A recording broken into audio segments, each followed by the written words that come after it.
Assalamualaikum warahmatullahi wabarakatuh. Selamat datang kembali di channel Gilang Gulat. Sana kita mengulas atau mereview Premium Live Event WWE Bad Blood tahun 2024.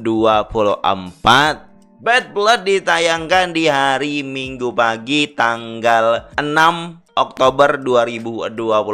Kita menontonnya dari jam 5 subuh hingga jam setengah 9 pagi guys ya. Dan saya merasa sangat ya lumayan puas lah dengan apa yang disajikan oleh WWE di Bad Blood. Dimana awalnya saya sangat kecewa dengan bagaimana keputusan Triple H untuk menetapkan match Hell in a Cell ada di opening. Memang kecewa saya awalnya, tetapi dengan ending Bloodline dan kedatangannya The Rock serta Jimmy Uso, itu cukup membayar ekspektasi dan juga harapan kita semua. Berarti memindahkan Bloodline menjadi match ending adalah memang keputusan yang seharusnya dilakukan. Siapa yang mau lawan The Rock untuk mau datang di ending cuma lihat doang? Siapa? Kalau dia mau datang, gua mau datang dan lihat doang Roman sama Cody di opening, mau nggak? Enak aja lu, gua mau di ending. Ya udah didapatkan itu guys ya. Banyak hal yang terjadi di Bad Blood tahun ini cukup membuat cerita WWE kedepannya menjadi lebih exciting. Apa saja itu yang terjadi? Kita bahas, kita review selengkapnya di video kali ini cuma di channel Gilang Gulat.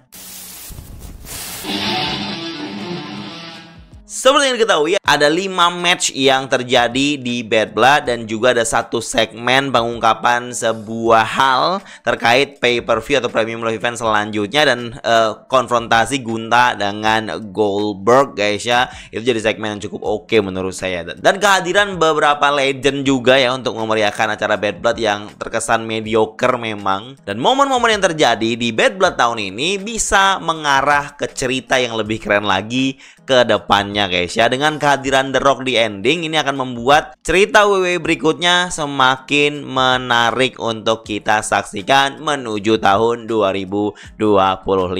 Tanpa perlu berlama-lama lagi lah ya, kita langsung bahas saja main event guys ya. Kita bahas langsung main event kita di Bad Blood tahun 2024, yaitu Hell in a Cell. Drew McIntyre versus CM Punk, match yang sangat mantap, deserve to be the main event spot. Kita tahu highlight dari Bad Blood ya udah Hell in a Cell, pasti main eventnya. Dan ternyata diganti menjadi Bloodline karena akan ada kedatangan The Rock. Ya udah CM Punk McIntyre ngalah. Padahal mereka sudah menyiapkan sebuah match yang sangat mantap sekali. Level ekstrimnya juga cukup tinggi dan bahkan di cage match rating ini mendekati 10 poinnya guys. Berarti ini match mantep banget. Harus ada di main event penutup.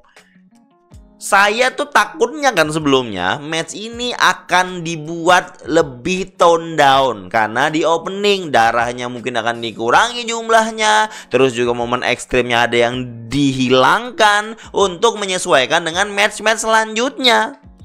Akan tetapi no, sepertinya guys ya, saya yakin juga nih, sepertinya match CM Punk sama Drew McIntyre ini tidak ada yang dihilangkan, tidak ada yang dikurangi, levelnya masih sama. Sepertinya memang Drew sama CM Punk nih kasih tahu kayak ngasih tahu ke semua orang memang match ini layak jadi main event dan mereka all out sekali dan mereka mau menunjukkan main event yang ditunjuk untuk Bad Blood tahun ini salah.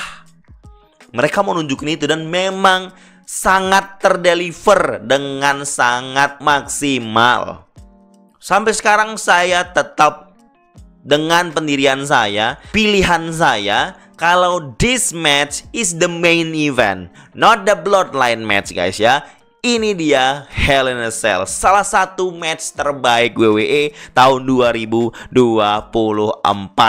Harus ada dalam kandidat tersebut guys ya. Dan kita sangat dipuaskan dengan aksi-aksinya Drew McIntyre dan juga CM Punk di sini telling the story with brutality guys. Saya nggak akan menceritakan secara detail match seperti apa. Teman-teman pasti lihat recapnya juga ada di YouTube. Fullnya mungkin bisa cari di sumber lain atau bahkan di WWE Network. Yang perlu digarisbawahi di sini adalah darah yang dikeluarkan dari wajah mereka masing-masing bisa dibilang cukup dalam level yang pantas.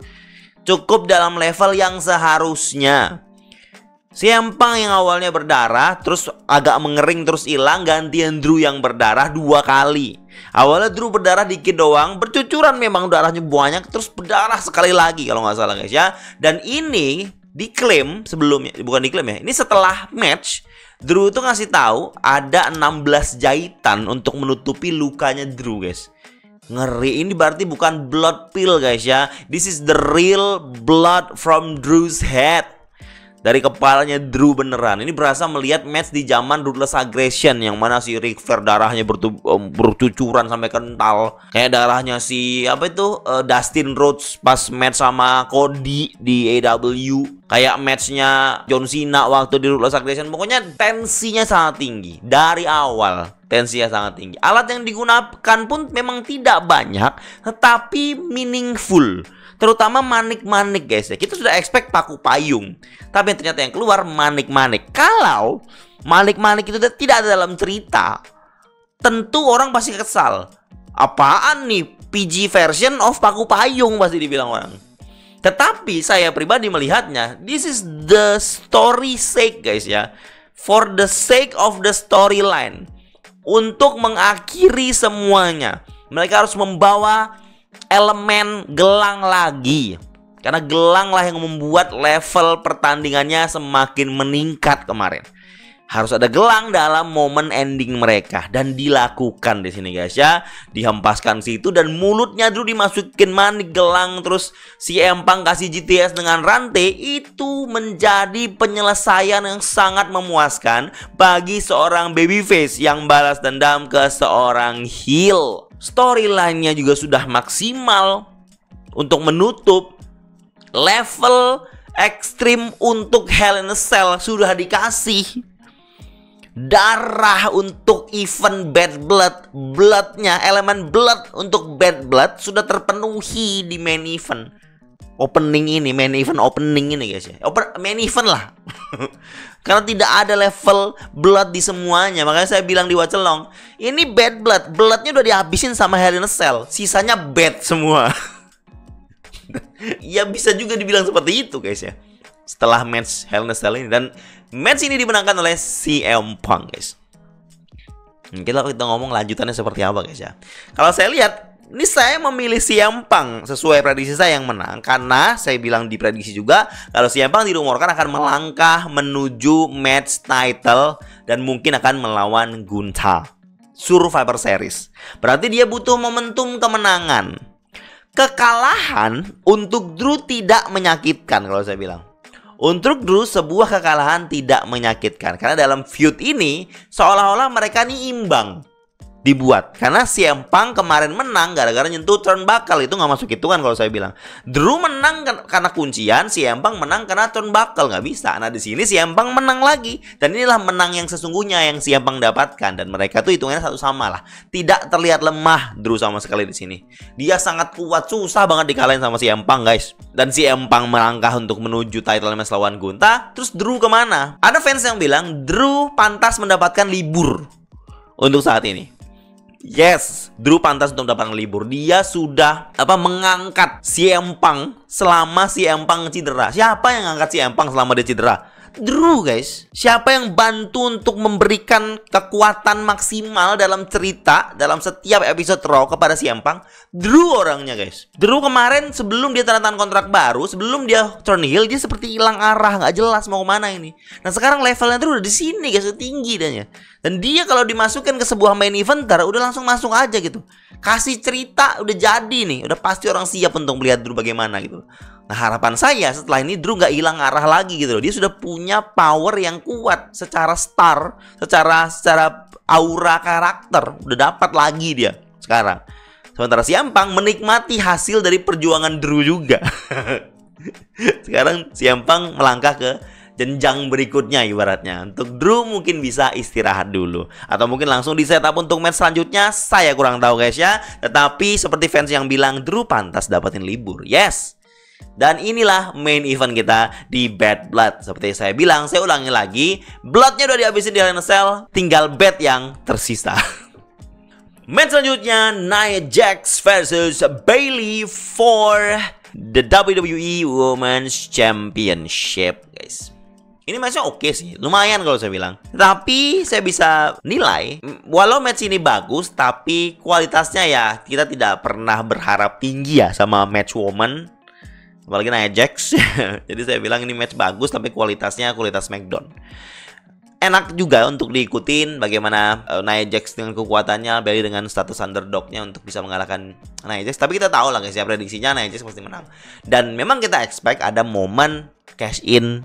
Nggak jadi. Jelas, momen cash in nggak jadi. Jadi ada satu momen seperti yang teman-teman tahu lah, wasit nggak sengaja jatuh, terus Bayley mau kunci tapi nggak bisa, datanglah Tiffany Stratton untuk kelihatan mau cash in, tapi wasitnya masih belum bangkit. Terus hasil wasitnya bangkit, terus pas dia mau kelihatan cash in, Nia Jax langsung bangkit kayak Undertaker gitu. Terus dia lihat, lah kenapa anda cash in? Jadi Tiffany takut, terus akhirnya diturun ke bawah dan distract Bayley dan membuat Bayley bisa dikalahkan oleh Nia Jax, guys. Endingnya untuk segi story oke lah. Kita tahu Tiffany akan membuat seolah-olah dia mau cash in, tapi Nia Jax dia terus nggak jadi, dan ini akan jadi bumbu cerita selanjutnya untuk Tiffany cash in ke depannya. Kalau saya lihat ini kayaknya masih belum deket guys ya, masih agak nunggu lagi lah kita untuk cash in Tiffany, karena Tiffany kan statusnya sekarang dia masih takut sama Nia Jax, belum kelihatan berani gitu loh. Nah, kejutan dia beraninya itu mungkin ya nanti ya, ketika mungkin dia udah males, udah benci sama penindasan yang dilakukan Nia Jax yang ngaku sebagai queen ini. Nah, kita lihat kelanjutannya, kisahnya di SmackDown. Tapi untuk Bayley udah kelar nih urusannya. Bayley nggak bisa nantang lagi. Untuk sekarang mungkin Bayley bisa beralih ke cerita yang lain dulu, atau bahkan ngisi-ngisi cerita aja yang ada di SmackDown. Karena fokusnya sekarang mungkin akan mengarah ke Tiffany dan Nia Jax, atau bahkan nanti ada penantang baru, mungkin Charlotte, mungkin Naomi lagi yang nantang, atau bahkan Michin yang mungkin dianggap pantas untuk nantang lagi. Nggak tahu guys, kita nantikan saja ya apa yang terjadi di SmackDown. Dan jelas ini sesuai prediksi, dan kita tidak perlu banyak bicara untuk match ini guys ya, karena menurut saya setelah Hell in a Cell itu ya berupa tambahan saja. Match selanjutnya, Damian Priest melawan Finn Balor. Prediksi saya, Finn Balor kalah dengan ekspektasi Kroco-nya akan mengganggu tapi nggak mempan, dan Damian Priest terlihat sangat powerful dengan ending choke slam, sekali kunci selesai Finn Balor. Dari segi kualitas match ini sesuai ekspektasi. Kalau saya bilang kualitasnya selalu menyenangkan untuk menyaksikan Finn Balor dan Damian Priest berlaga. Seperti ya episode Monday Night Raw yang kita ketahui guys ya, cuma agak sedikit ya, agak naik dikit lah kualitasnya kalau saya bilang dari mungkin face to face ataupun match-match yang mereka lakukan di Raw sebelumnya, di match-match lain lah gitu. Dan ada Kenneth kalau nggak salah ya yang ngomong, ini nanti pas Damian Priest buka singlet baru datang Carlito dan JD. Ya bener memang. Dia buka singlet tuh udah 10 menitan kayaknya matchnya. Baru datang Carlito ganggu, JD ganggu, nggak ngaruh. Ngapain? Harusnya orang kalau datang mengganggu, kemenangan sudah di depan mata ya. Di Raw sepertinya begitu gitu. Tapi saat ini nggak kayak susah banget Finn Balor tuh ngalahin Priest. Dari awal mereka udah di booking untuk match saja, orang nggak yang mengandalkan Finn Balor untuk menang, karena memang terkesan bookingan di Raw sebelum ini Finn Balor sangat lemah guys. Dia bahkan tidak bisa mendominasi match kalau nggak dibantu Judgment Day-nya ini. Susah kalau dia mau dipikir untuk bakal menang di Bad Blood ini. Caranya satu doang, Demon. Finn tidak berdaya di depan Damian Priest. Bagaimana dengan Demon? Priest pasti akan mikir ketika yang dia hadapi sekarang bukan Finn tapi Demon. Next match bisa jadi Demon lawan Priest guys ya, dan disitulah Judgment Day bisa terlihat lebih kuat karena Demon yang hadir di antara mereka. Dan saya expect match satu lagi, dan itu Demon. Expect saya guys ya, ekspektasi saya. Jadi bisa jadi tidak terjadi juga, bisa jadi memang Judgment Day akan menjadi semakin lemah di Raw. Karena kita tahu belakangan ini di Raw Judgment Day terlihat hanya sampingan doang, side story aja, bukan main story lagi di Monday Night Raw. Match selanjutnya, Liv Morgan, the Women's World Champion, kita melawan Rhea Bloody Ripley dengan Dominic anak haram menggantung di dalam kandang hiu guys ya, Shark Cage. Seperti saya bilang di prediksi, kalau menambah elemen Dominic menggantung di Shark Cage membuat dramanya semakin besar, efek drama untuk match ini. Dan memang iya guys, kalau saya bilang, dengan ketakutannya Dominic akan ketinggian, ketakutannya Dominic akan ruang sempit, itu membuat dah senang sekali melihatnya. Dari segi kayfabe guys ya. Dan match yang terjadi antara Rhea Ripley dan Liv Morgan cukup menyenangkan, lumayan seru, sama dengan kualitas SummerSlam kurang lebih aja kalau saya bilang guys ya. Nah, yang perlu kita bicarakan adalah endingnya. Yang penting kita review adalah endingnya. Karena matchnya oke, lumayan, tidak jelek, dan cenderung memuaskan secara segi drama. Ada momen dimana Dominic itu tiba-tiba pintu cage-nya kebuka lah. Ini nggak dijelaskan guys, kok bisa kebuka itu gimana? Dia ngambil kunci dari wasit kah? Atau dia belajar dari penjara ceritanya? Dan kandangnya itu digantung bukan di atas ring. Biasa match Shark Cage biasanya di atas ring itu, tapi di atas entrance. Soalnya di atas ring sudah ada Hell in a Cell. Mungkin biar nggak ganggu kali ya. Tapi itu cenderung mengurangi elemen Shark Cage match-nya itu guys. Kalau saya bilang, vibe penting yang harus disajikan dalam sebuah match yang ada Shark Cage-nya itu bisa dibilang hilang. Karena Dominic hanya nonton di bagian entrance.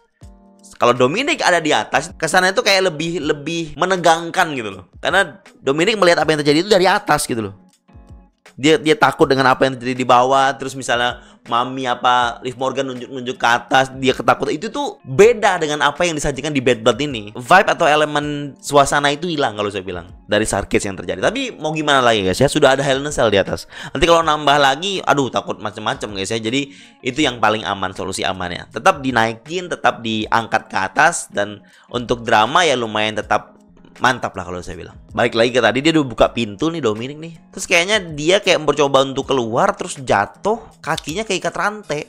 Dan jatuh gitu, kebalik gitu. Dan saya cukup khawatir guys. Saya bilang ini, wah ini kayak saya rasa itu botch. Terus dia hampir jatuh kepala duluan guys. Ngeri banget itu. Untungnya gak terlalu tinggi ya, tapi tetap aja ngeri juga jatuh kepala duluan. Tapi ternyata itu bagian dari storyline. Dengan Dominic kegantung kaki di atas, kepala di bawah, tentu itu sangat menyenangkan bagi orang yang membencinya. Dan Rhea Ripley dapat kesempatan untuk mukul atau mecut dia bertubi-tubi dengan sangat memuaskan. Itu momen yang paling memuaskan untuk match ini guys. Dominic dipecut. Cuma setelah itu yang jadi masalah. Momen setelah itu, ini momen bagus loh guys. Terus tiba-tiba Raquel Rodriguez datang. Return heel bantu Liv Morgan. Sebelum kita bahas yang itu, Raquel Rodriguez datang untuk bantu Liv Morgan dan Dominic menghajar Rhea Ripley. Berarti dia mungkin jadi bagian dari Judgment Day. Dia mungkin jadi member Judgment Day yang baru. Jadi kayak powerhouse Judgment Day guys. Karena Judgment Day saat ini belum punya powerhouse. Dia nggak punya pegulat yang jadi bodyguard kuat. Nggak. Raquel nih lah yang akan jadi elemen itu. Tapi belum tahu guys, apakah memang benar-benar dia akan dimasukin ke Judgment Day atau tidak. Sepertinya iya. Nah ini cukup bisa dibilang ya nambah kekuatan lah. Dan di endingnya ini Raquel menghajar Rhea Ripley. Wasit pas banget wasit mau menuju Rhea Ripley ini. Dan lagi dihajar Rhea Ripley. Teng. DQ matchnya. DQ. Terus Raquel nggak sadar, dia naikin si Rhea Ripley ke atas, dia seret Liv Morgan yang sudah terkapar, ditaruh Liv Morgan di atas Rhea Ripley. Maksudnya apa? Maksudnya dikunci. Anda nggak dengar tadi DQ? Kenapa tiba-tiba naik Liv Morgan? Terus baru dia sadar, walah gitu katanya. Jadi kayak, aduh, iya ya udah DQ ya. Terus ditaruh lagi. Terus Liv Morgan kayak ngarahin Raquel yang bingung ini gitu. Kayak kesan cringe, kesan bingungnya tuh ada dehnya. Lah kok DQ? Lah kok aku naikin pin nggak dihitung nggak gitu? Ada momen itunya. Dan Liv Morgan kayak ngasih tahu kayak improvisasi gitu loh ke Raquel untuk bawa dia ke bawah, dan jelas match DQ, Liv Morgan retain. Ada yang laporkan guys, kayaknya benar kalau ini match tidak sesuai rencana endingnya. Rencana WWE, ini menurut sumber guys ya, rencana WWE match ini endingnya Liv Morgan menang karena bantuan Raquel. Plan pertamanya berarti bukan DQ, pinfall bantuan Raquel. Ini yang salah siapa berarti? Ini mengganggu, menurut saya ini jadi ngerusak plan, ngerusak momentum. Liv Morgan bisa menang dengan pasti dia ngejek lebih besar lagi nanti kalau dia menang di sini, bukan DQ. Kalau DQ dia kalah, walaupun tetap retain. Mungkin WWE akan melanjutkan ceritanya memainkan dengan Liv Morgan senang dia retain aja, bukan senang dia menang. Ini merusak momentumnya Raquel guys. Nah sekarang saya coba tebak yang salah siapa. Yang salah siapa?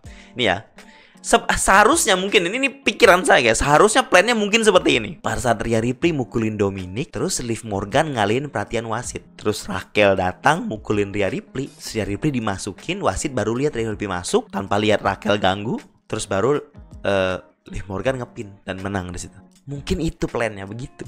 Tapi salahnya wasit mendatangi Rhea Ripley pada saat Raquel datang. Ya mau gak mau wasit melihat itu dengan mata kepalanya sendiri. Aneh banget kalau wasit tidak pura-pura tidak melihat dan tidak mendekyu itu. Ya wasit mendekyunya. Mungkin seperti itu guys. Ada miskomunikasi. Mungkin wasitnya yang timingnya nggak pas datang ke Rhea Ripley-nya. Atau mungkin Liv Morgan lupa ngalihin wasit. Atau wasitnya seharusnya ngecek Dominic di mana Rhea Ripley masuk ke atas ring. Mungkin begini ya, seperti jadi kepikiran saya. Mungkin begini juga nih. Wasit tuh datang ke bawah ngelihat kondisi Dominic yang lagi kebalik dan mengkhawatirkan. Oke? Terus Mami fokus balik ke Liv Morgan lagi. Saat wasit sibuk ngurusin Dominic, disitulah Raquel keluar. Bisa menghajar, naikin Liv Morgan di atas Rhea Ripley. Baru wasit datang dan hitung. Itu yang seharusnya guys, kayaknya guys. Canggung banget kalau saya lihat guys di endingnya itu kayak lah. Jadi ngerasa kayak matchnya ini endingnya rusak gitu. Dan apa yang saya sebut di awal, bloodnya habis tinggal bed doang, ini salah satunya. Bednya tuh ini. Agak kecewa saya dengan endingnya. Tapi kalau saya bilang guys ya, drama match Liv Morgan dengan Rhea Ripley lebih bagus daripada drama matchnya Damian Priest sama Finn Balor. Dan prediksi saya kan si Liv Morgan yang menang di sini. Ya memang kalau memang seperti yang saya bilang tadi, memang laporannya Liv Morgan yang harusnya menang, berarti prediksi saya benar. Tapi dengan apa yang terjadi di Bad Blood, dengan salah paham atau miskomunikasi seperti itu, berarti prediksi saya salah. Walaupun gitu Liv Morgan tetap retain. Kita saksikanlah Raw kayak gimana nanti pengembangan cerita dari Judgment Day ini. Akan mengarah ke match siapa lagi, atau akan rematch lagi, atau mau gimana lagi, atau bahkan Raquel lawan Mami dulu nanti. Ini story-nya semakin dikembangkan dan lebih diperpanjang lagi guys ya, drama Judgment Day yang ada di Monday Night Raw. Sampai ke match yang paling kalian tunggu-tunggu. Ini match yang jadi main event ya, jadi penutup Bad Blood. This is Bloodline. Bad Blood supposed to be a Bloodline match for the ending. Yes, of course. Terserah lah guys ya. Teman-teman bisa lihat di watch along saya. Ngantuk saya. Bahkan 4 match pertama saya nggak sengantuk menonton match ending ini bro. Kita kan tahu ya kalau Bloodline ngasih match itu di awal tuh lama banget, kesannya slow mo. Kalau ada yang bilang di chat saya tuh, papaan.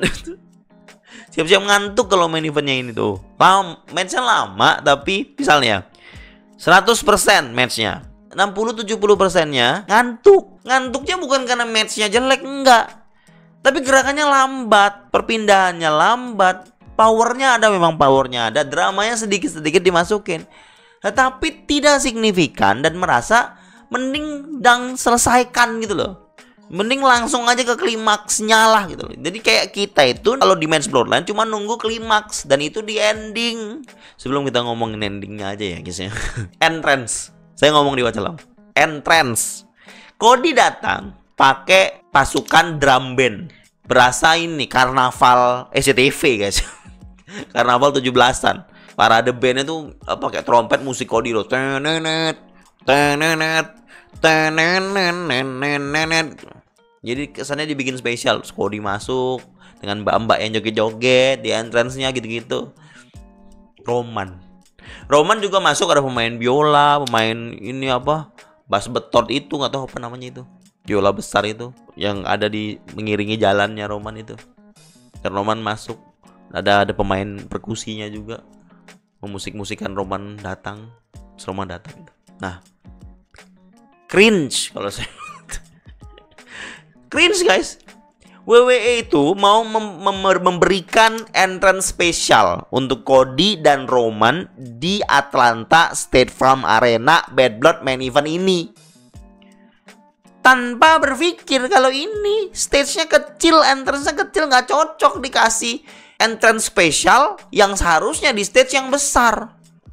Kalau teman-teman lihat ya, di entrance-nya Roman, pemain musiknya nggak sinkron dengan musik yang diputarkan. Seolah-olah pemain musiknya cuma main doang tanpa harus memang terdengar suaranya, pura-pura main doang. Biar kesannya ada pengiring dan kesan besarnya terasa entrance-nya Roman, return match-nya dia ini gitu. Menurut saya lebih baik nggak ada itu. Ya akuin aja ini arenanya nggak sebesar WM, SummerSlam gitu loh, kualitas acaranya, stage-nya dan segala macamnya. Mungkin rencananya guys ya, Cody mau dibikin entrance spesial karena dia hometownnya Cody. Tapi nggak enak dong kalau Roman nggak dikasih entrance juga. Dia harus dapat special entrance juga dong biar imbang sama Cody, karena pamor Roman ataupun star power Roman juga bisa dibilang lebih besar. Masa Cody dikasih special, Roman kagak? Alah si Roman yang begitu dapatnya. Terlalu maksa. Arena kecil, bukan arena kecil, arenanya besar guys. Maksudnya panggung entrance kecil dipaksa dibikin entrance spesial. Bentukannya cringe, aneh, dan dipaksakan kesannya. Begitu. Nah, ending klimaksnya nih guys ya. Ending klimaks dari match ini adalah kedatangan Tama Tonga Loa mengganggu, cukup membahayakan, cukup membuat mungkin bikin Roman Reigns sama Cody kalah. Tapi ada bala bantuan yang akan membantunya. Jimmy Uso hadir meyakinkan Roman kalau dia akan jadi bala bantuannya Roman Reigns, dan mereka berpelukan guys. Ini momen spesial kalau saya bilang. Jimmy Roman berpelukan, saling bantu, dan ini jadi kunci kemenangan Roman Reigns untuk mengunci pinfall Solo Sikoa Tribal Chief wannabe. Fatu nggak dikunci di sini guys, Solo yang dikunci, Solo yang dipin Roman. Ini yang memperlihatkan kita kalau Jacob Fatu ini yang diamankan kekuatannya guys. Walaupun yang kemenangan Roman ada bantuan Jimmy juga di sini, tapi kan Jimmy mengimbangi posisinya, Jimmy kan mengimbangi jumlahnya di sini guys ya. Ibaratnya tuh kayak bantu ngimbangi kondisi Roman dan Cody. Sudah, matchnya berakhir, klimaksnya cuma sedikit doang di ending. Kedatangan Jimmy sangat-sangat spesial. Tetapi kita kan menunggu satu orang dong. Saya melihat Jimmy yang keluar. Oh ya udah, berarti Jimmy doang nih yang keluar. Enggak dong. Saat Roman, Cody, dan Jimmy berada di atas ring, terkesan mereka kompak gitu loh, berpartner tag team di sini dan menang happy. Datanglah If You Smell What The Rock Is Cooking. Datang dia, petir-petir sembarang petir. Dia nggak ngomong apa-apa, datang pakai title-nya People's Champion, terus nunjuk-nunjuk, hitung 1, 2, 3, cut, keluar. Dan memang ini momen spesial yang ditunggu orang. The Rock datang, udah. The Rock datang, udah. Saya expect-nya something more sebenarnya guys. Mungkin konfrontasi di atas ring, tampol Cody dikit, nunjuk-nunjuk Roman dikit, ngomel-ngomel dikit. Enggak, membisu, kayak enggak ngasih poinnya apa gitu loh datang. Tapi dia datang, If You Smell terdengar, itu cukup membayar, seperti yang saya bilang di awal tadi guys ya, cukup membayar ekspektasi saya dan juga kita semua. Nih orang sudah diharapkan datang, sudah dirumorkan, udah disebut-sebut big guy akan datang. Dan memang benar datang. Memang sengaja WWE nyebar rumor itu untuk membuat kita menantikan itu, dan memang diberikan itu. Penantian yang terbayarkan. Dari sisi itu saya cukup puas dengan apa yang terjadi di ending. Cuma kalau kita ngomong kualitas match, ya jelas nggak yang mantap lah gitu. Kalau untuk match ya, masih cocok Hell in a Cell untuk jadi di ending. Tapi nggak mungkin The Rock dikeluarnya di opening, mungkin orang males juga guys ya. Aneh banget lah. Dan juga The Rock punya power untuk itu, dan Triple H pun mungkin kalau saya jadi Triple H mungkin saya jadi Triple H. Kalau saya jadi Triple H, saya tetap mengiyakan kalau The Rock minta di ending. Ya memang sudah sepantasnya The Rock ada di ending. Dan The Rock jauh lebih besar dari sekedar Hell in a Cell cerita Punk Drew doang guys. Kalau kita nilai secara level star powernya lah guys ya. Itulah, dan itu termaafkan. Kekecewaan saya Hell in a Cell menjadi opening tidak akan berkepanjangan karena kehadiran The Rock di sini. Bagaimanapun juga tetap membuat Bad Blood menjadi event yang sangat spesial. Terus maksudnya apa dia datang itu? Ini kalau saya lihat guys ya, The Rock ini datang tujuannya buat apa itu? Ini dia datang nih, dia melihat Roman dan Cody berpartneran. Roman yang dia bela malah berpartner dengan Cody yang dia benci. Itu tuh fungsinya The Rock datang untuk melihat ini orang berdua ini kayak disrespect dirinya yang membela Roman mati-matian sebelumnya. Dia pasti kesal juga dengan Roman yang berpartner dengan Cody, dan dia memang dari dulu benci sama Cody dari tahun lalu.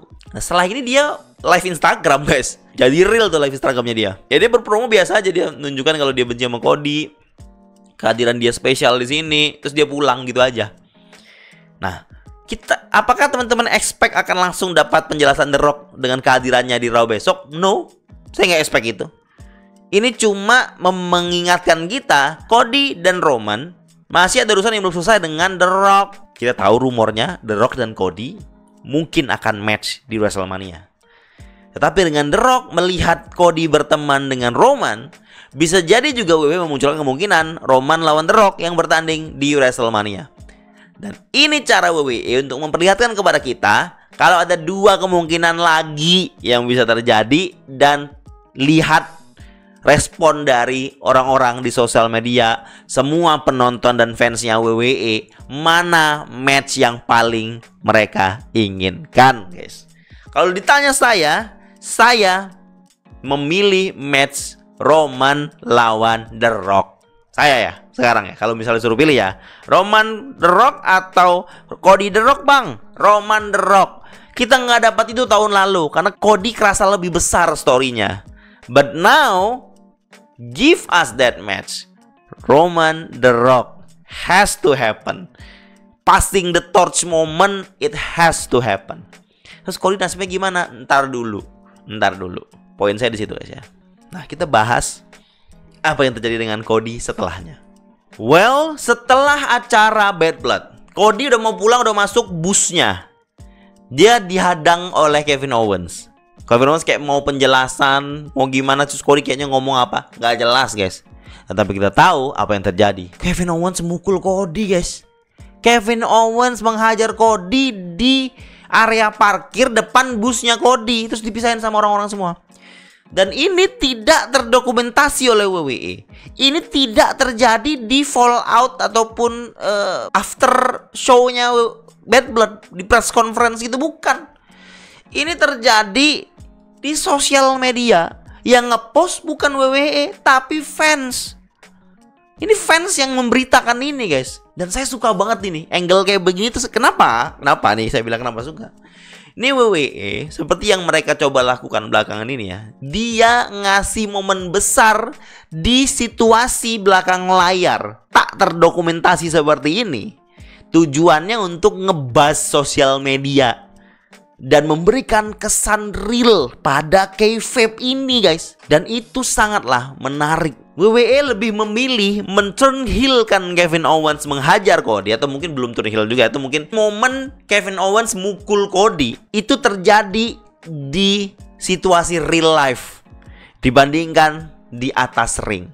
Ada resikonya guys, ada resikonya. Resikonya orang nggak notice, orang nggak ngerekam. Tetapi resiko itu tidak didapatkan karena orang ngerekam semua.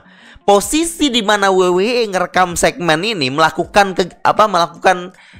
plan ini, rencana ini untuk membuat Cody dipukulin sama Kevin Owens itu memang di tempat di mana fans ngumpul, ngecek pegulat-pegulat yang masuk kembali ke mobil mereka. Kan biasanya fans itu kan nungguin tuh nanti minta halo halo halo. Jadi nanti pas pegulatnya masuk ke mobilnya mereka minta disapa gitu loh.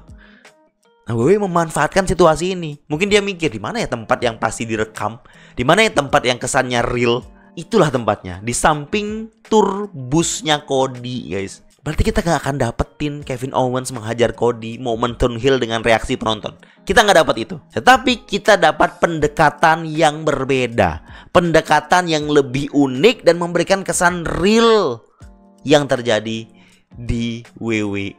Ini keren gak sih kalau saya bilang? Good angle untuk membuat sebuah momen besar di sosmed. Di sosmed, bukan di TV, guys. Berarti pertimbangan Triple H, sosmed itu sesuatu yang lebih besar daripada TV untuk momentum ini. Dan ini bukan yang pertama, bahkan bukan yang terakhir. WWE pasti akan melakukan ini lagi di kemudian hari. Dan kita jelas akan dapat cerita ini, apa yang Kevin Owens sampaikan, kenapa Kevin Owens melakukan itu di episode SmackDown. Lagi-lagi, it's the way to boost ratings, guys. Ini cara WWE mengorbankan momen downhill-nya Kevin Owens untuk nge-boost rating SmackDown. And it's gonna be working, kalau saya bilang. Ini akan sesuai ekspektasi lah. Mungkin ratingnya akan bisa lebih besar di sini, guys. Mantap kalau saya bilang. Saya cukup excited untuk menantikan kelanjutannya, mendengar alasan ataupun mendengar penjelasan dari Kevin Owens dan Cody dan apa yang mereka bicarakan itu. Kita belum tahu, guys. Mereka ini ngomongin apa sampai Kevin Owens mukulin, menghajar Cody kayak gitu loh. Teman-teman bisa lihat videonya ya, berseliweran di sosial media. Berarti setelah ini fokus Cody ke Kevin Owens, guys. Fokus Roman mungkin ke The Rock, atau bahkan dia off dulu nih Crown Jewel. Nggak tahu, guys. Tapi fokus Cody saat ini Kevin Owens. Untuk Crown Jewel, kita tahu Cody akan dapat match melawan Gunther. Kalau Gunther nanti melawan Sami, kayaknya menang lah. Nah, kenapa bisa seperti itu? Kita masuk ke segmen di tengah-tengah. Sebelum matchnya Liv Morgan sama Rhea Ripley kalau nggak salah, ada segmen ini. Segmen Triple H mengumumkan sebuah title baru. Di sebelum Bad Blood, diumumkan oleh komentator kalau malam ini Triple H akan mengumumkan sesuatu yang besar, huge announcement, big announcement. Dan ternyata gini, kita melihat bagaimana Triple H masuk, ada sebuah title yang masih ditutup sama kain hitam gitu, dia kayak mengungkap sesuatu dan ada kayak platform tulisannya Crown Jewel. Semua orang ekspektasi ini mid card title woman pasti. Ini mungkin sesuatu champion, mungkin hardcore champion atau apa. Tapi kan sudah ada petunjuk sebenarnya, Crown Jewel. Dan ternyata yang keluar ini apaan ini, guys? Apaan ini? Oh, saya bilang ini seperti titlenya Braun Strowman yang dimenang di Arab Saudi itu, yang cuma kepake, terlihat cuma pas di Arab Saudi doang, setelah itu nggak kelihatan lagi. WWE memperlihatkan title baru hanya untuk Crown Jewel, dan ini diperuntukkan untuk pemenang champion versus champion. Akan ada 2 match eksibisi, women's dan men's. 2 world champion dihadapkan di Crown Jewel, pemenangnya dapat title ini. Ekspektasi kita terlalu tinggi, bro. Bang, kenapa ini emang nggak penting, Bang? Kenapa kecewa, Bang? Ini title-nya bagus loh, bisa nambah kompetisi di WWE loh. Apaan? Ini title hanya untuk Crown Jewel. Setelah Crown Jewel, ini buat apa? Masa WWE ngerebutin, misalnya menang, ada yang menang Crown Jewel. Terus next time nanti pertemuan mereka, misalnya ada penantang itu, tiba-tiba ada yang nantang, saya akan merebut title Crown Jewel dari apa? Nggak mungkin. Ini cara WWE untuk membuat Crown Jewel seolah-olah menjadi event yang patut untuk dinantikan dan terasa event yang besar. Karena WWE mungkin masih bingung mikir mau bikin apa ya di Crown Jewel ya. Arab Saudi pengennya yang besar ini. Gimana kalau kita buat title aja? Ya itu titlenya.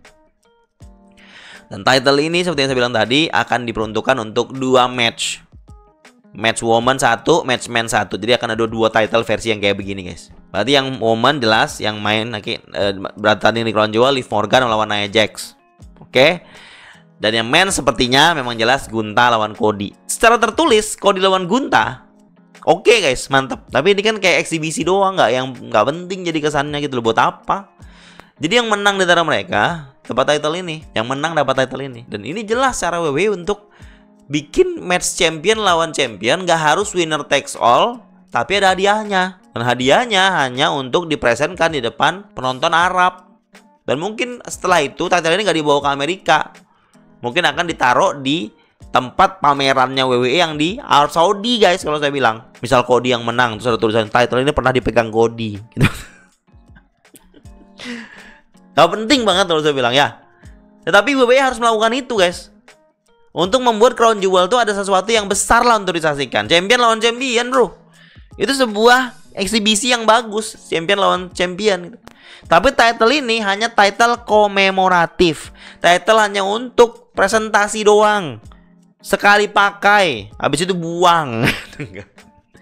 Tapi Triple H bilang ini katanya ada kayak dibalut permata, berharga, sangat bernilai tinggi. Tetapi untuk Raja Arab saja, guys. Momen yang pentingnya setelahnya. Momen ini yang penting tuh.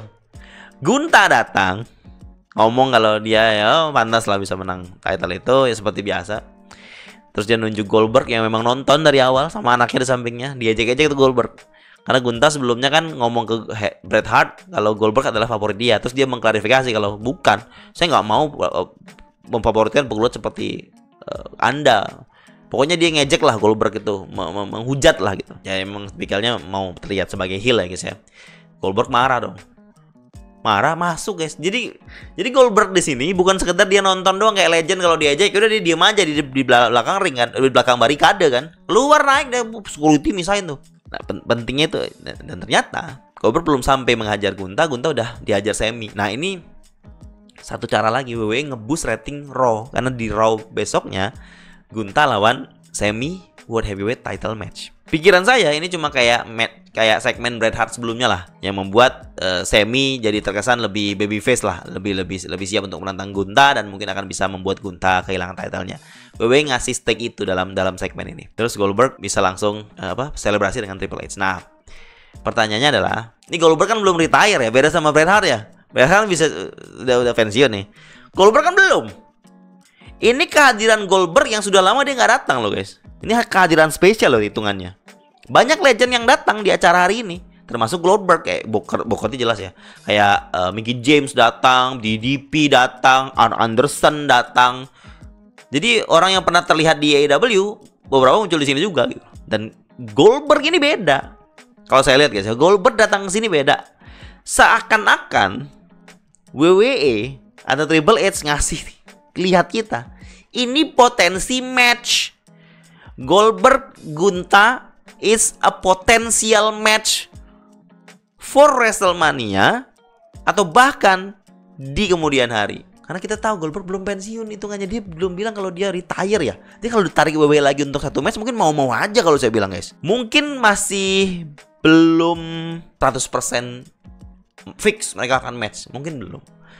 Tapi sepertinya ini mengarah ke kayak ini mungkin match loh. Responnya penonton gimana? Responnya fans gimana? Bisa jadi Gunther versus Goldberg, guys, for WrestleMania. And take my money, bro. Kita nantikan saja, guys, putusan WWE seperti apa. Apakah ini cara WWE untuk ngasih sesuatu yang besar di WrestleMania Las Vegas? Dengan mungkin Goldberg sama Gunther akan bertemu lagi, mungkin akan ganggu Gunther di Royal Rumble. Atau mungkin di kesempatan Crown Jewel Goldberg datang membuat Gunther kalah dari Cody. We'll see, guys. Tapi saya ingin melihat match ini. Terjadi atau tidak ya udah. Tapi segmen kemarin di Bad Blood sangat terasa spesial. Banyak momen-momen spesial, guys. Banyak momen-momen yang penting lah. Jadi kalau dibilang Bad Blood eventnya flop atau jelek, no. Bad Blood tidak jelek.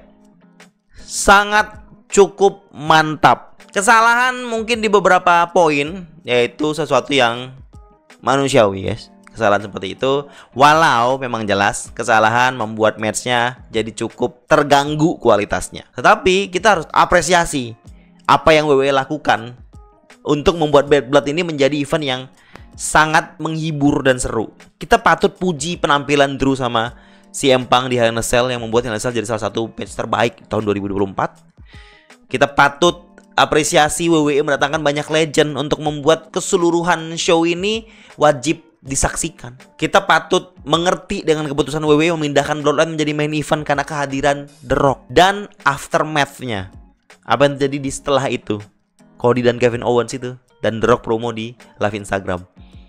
Secara show, Bad Blood seru guys. Seru kalau saya bilang. Dan saya hampir nggak ngomongin soal hostnya guys ya, karena itu cuma ngapain. Nggak penting.